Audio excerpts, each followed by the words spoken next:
नमस्कार बंधुरा आशा करी आपनारा सबाई भालो आछेन आमिও भालो आछि।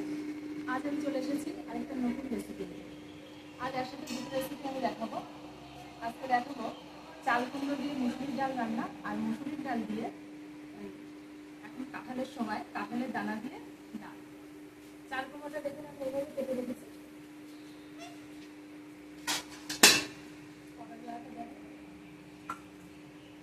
চাল কুমড়োটা এরকম ছোট ছোট করে আমি কেটে রেখেছি, কেটে ধুয়ে নিয়ে এসেছি। এবার আমি চাল কুমড়োটা বসিয়ে দেবো। চাল কুমড়ো রান্না করতে আমি নিয়ে নিয়েছি এখানে সরষের তেল, লবণ, চিনি, জিরের গুঁড়ো আর হলুদ গুঁড়ো, আর ফোড়নের জন্য নিয়ে নিয়েছি গোটা জিরে, শুকনো লঙ্কা আর তেজপাতা। কড়াইটা গরম হয়ে গেছে, আমি এবার সরষের তেল দিয়ে দেবো। সরষের তেল দিয়ে দিলাম।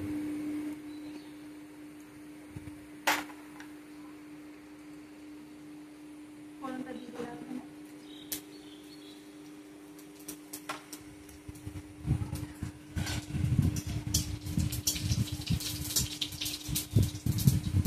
এবার কেটে রাখা চাল কুমড়োগুলো দিয়ে দেবো।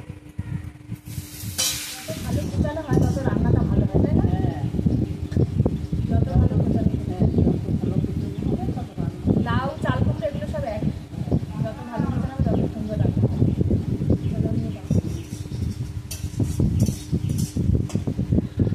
খেতেও ভালো লাগে।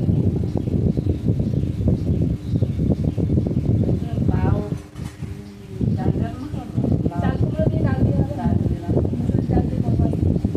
সবসময় তো মাথা দিয়ে খাওয়াই হয়, চিংড়ি মাছ দিয়ে খাওয়া হয়, এবার একটু মুসুরির ডাল দিয়ে খাওয়া হোক, ভালোই লাগে। এটা তো জল দেবো না, জল ছাড়াই রান্না হবে।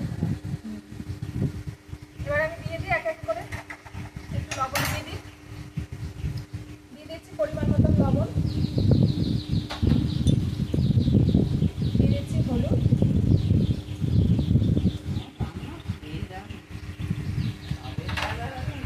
আর যে জিরের গুঁড়ো রেখেছি, খুব অল্প পরিমাণ জিরের গুঁড়ো দিলেই হবে।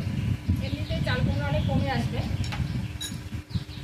যত জলটা গলবে তত এটা কমে যাবে।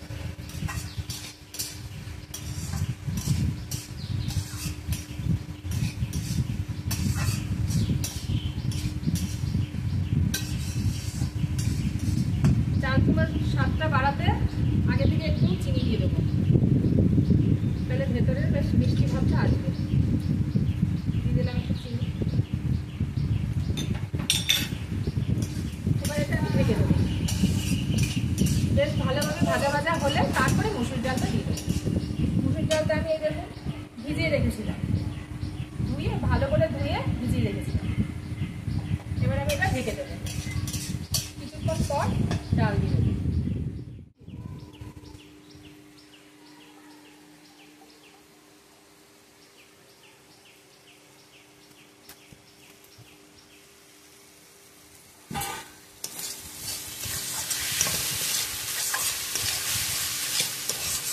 এই চাল কুমড়োর জলেই ডালটা সিদ্ধ হয়ে যাবে। এটা একদম শুকনো হবে রান্নাটা, জল ছাড়া।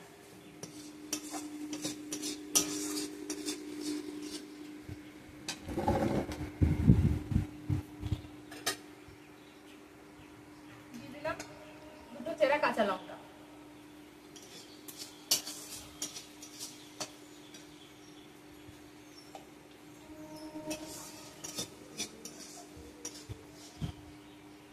এটা ঢেকে দেবে, আর মাঝে মাঝে একটু নাড়তে হবে যাতে তলায় না লেগে যায়। ঢেকে দিলাম। চাল কুমড়োর জলেই ডালটা সম্পূর্ণ সিদ্ধ হয়ে গেছে। এটা এরকম একদম শুকনো হবে রান্নাটা। পুরো ডালটা দেখুন সিদ্ধ হয়ে গেছে। এটা খেতেও কিন্তু খুব ভালো লাগে। সবসময় মাছ দিয়ে যে ভালো লাগবে এমন কোনো কথা না, এগুলো দিয়েও ভালো লাগে।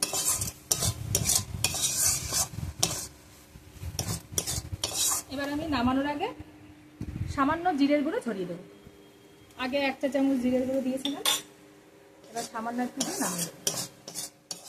ঠিক রান্নাটা এরকম হবে, খেতে খুব সুন্দর লাগে। গরম ভাত দিয়ে এই রান্নাটা খুবই ভালো লাগে। আপনারা বাড়িতে ট্রাই করে দেখবেন।